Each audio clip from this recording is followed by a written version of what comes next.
Christina, we want to bring up the WBC Heavyweight Champion of the World. Ladies and gentlemen, he's undefeated, possessing a record of 30 wins, no losses, 1 draw, 21 wins, coming by way of knockout. The lineal heavyweight champion of the world, once again making the ring walk here at T-Mobile Arena in Las Vegas as he defends his championship against Deontay Wilder. Here is the Gypsy King, Tyson Fury. Christina, it's all you. Thank you, Ray. Mike, you got what you need? What's up, Tyson? How are you? I'm good. Are you? I'm doing well, thank you. Thanks for joining us here today. Finally, fight week. God, I feel like it's been forever to get to this point. 20 months in the making, so we're all glad we're here, and it's I'm glad I brought a good British weather with me. Nice and cold for Las Vegas. You actually have a shirt, a vest on though this time. Now look, Deontay was up here earlier.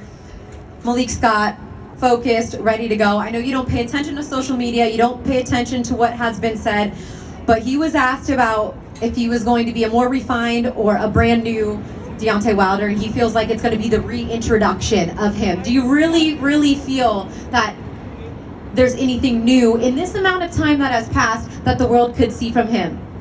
I think you could go to college and get a master's degree in nearly 2 years. So for a boxer to change his style, it's very easy to do. But no matter what Deontay Wilder does, I'm still going to knock him the fuck out. No problem. In how many rounds, Tyson? Quick time, quick fashion. So get your beers and get in your seat quiet. Like my trainer Sugar Hill says, we just bang and get it over with. Now, let's talk about Sugar for a minute. You've had extended time now to prepare and work with him. How good was it for you guys to have a little bit, albeit because of COVID, but once you were back in the gym, to just work on that rapport even more and on that power, like he said? Yeah, it's been good, you know. We've had such a long time in the gym together. We've been on holidays, we've hung out. We've done so much stuff, Christine. It's been unbelievable. We chilled out in Vegas for quite a few months. We've been training the full time. Not at the fights, unfortunately, but COVID fucked up the world, so. What do you make of everything, although you don't pay attention to it, you've been asked about it time and time again, about basically him not accepting the loss and there being a handful of other reasons about why you could have possibly won that fight. What do you say and what do you think about that mental fortitude to not actually accept what happened in the last fight? It just shows you that I'm living in Wilder's mind rent-free the whole time, 2 years. Every time he looks in the mirror, he sees Tyson Fury. Every time he goes to bed, before he closes his eyes at night, he sees the Gypsy King. And everything he wakes up and thinks about in the morning, he thinks of Tyson Fury. Even when he goes to sleep at night with his missus, he's thinking of Tyson Fury. You know, it's crazy. It must be crazy to be obsessed with a man like me so much in his life that... Crazy. It's just crazy. But you know, I've not really made too much of what he says, because this time I'm going to put a knuckle duster on each hand, and then I'm going to go into the fight. I might even put double knuckle dusters. A couple egg weights extra. Yeah, maybe. Or maybe I even bring like a steel baseball bat into the ring, maybe in my trousers or something. Who knows?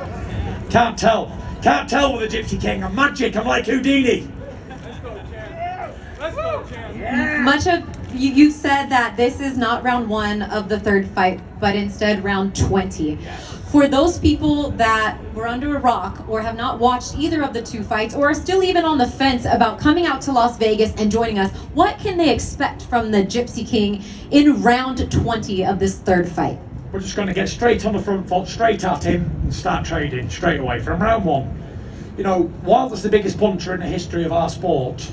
But I've got the biggest balls in the history of our sport, as I've proved many times. It's going to be exciting, you know. Wilder's a dynamite puncher, and you know, as we've seen over the last few months, we've seen the heavyweight landscape change so much. But I'm still on form, I'm still doing what I've got to do, and I'm the only undefeated world heavyweight champion left. The only one standing. Crazy. I remember speaking to, this is a little bit of a throwback, but Andy Lee after he fought Julio Cesar Chavez Jr. And he said when I hit Chavez Jr. with the hardest punch that I could hit him with, and he took it on the chin and continued to come forward, I was mentally broken in that fight. I knew from that point on it was over. You took 2 huge right hands from Deontay Wilder in the second fight. He floored you twice in the first fight, and you got back up. What does that do to a fighter mentally when you know you've taken pretty much everything he's had to offer and still won the fight?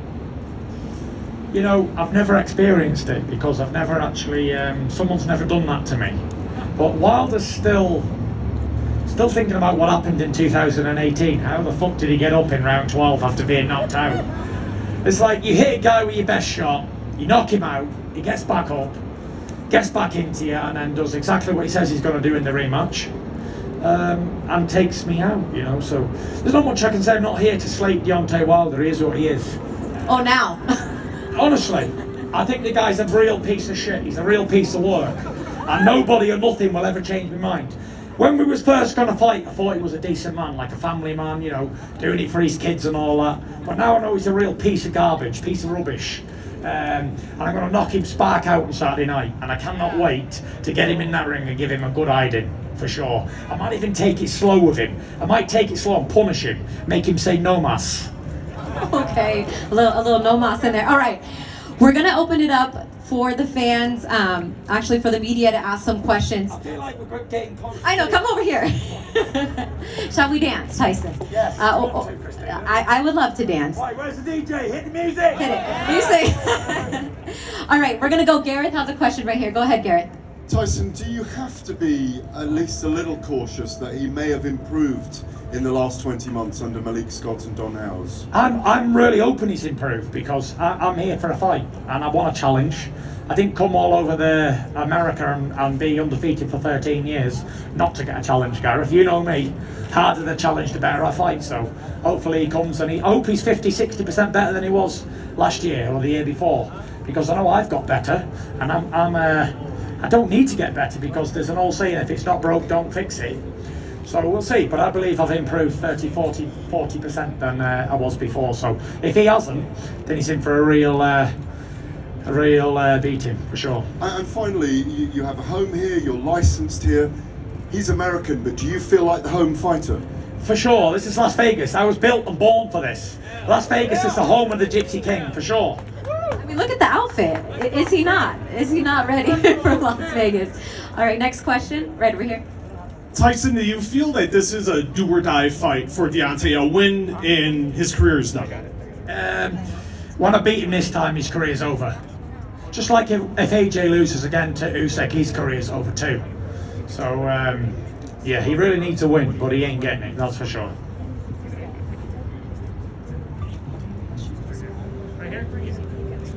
Tyson, what weight are you planning on coming in at, and what advantage do you expect that to give you?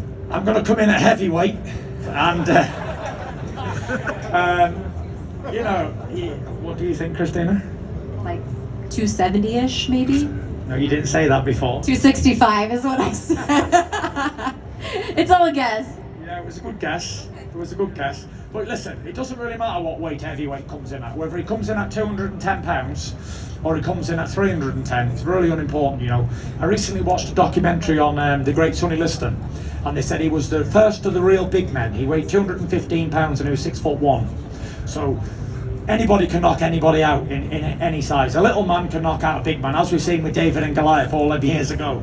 So it's not really the size of the man, it's the fight within the individual, that's for sure. All right, I think that's it. Thank you, Tyson, for your time. We really appreciate it. That was quick. That's it. Well, I'm sure they're gonna follow you back over here and ask you some more. Give it up for the Gypsy King. You're so welcome. The Gypsy King, your undefeated lineal and WBC heavyweight champion of the world, Tyson Fury.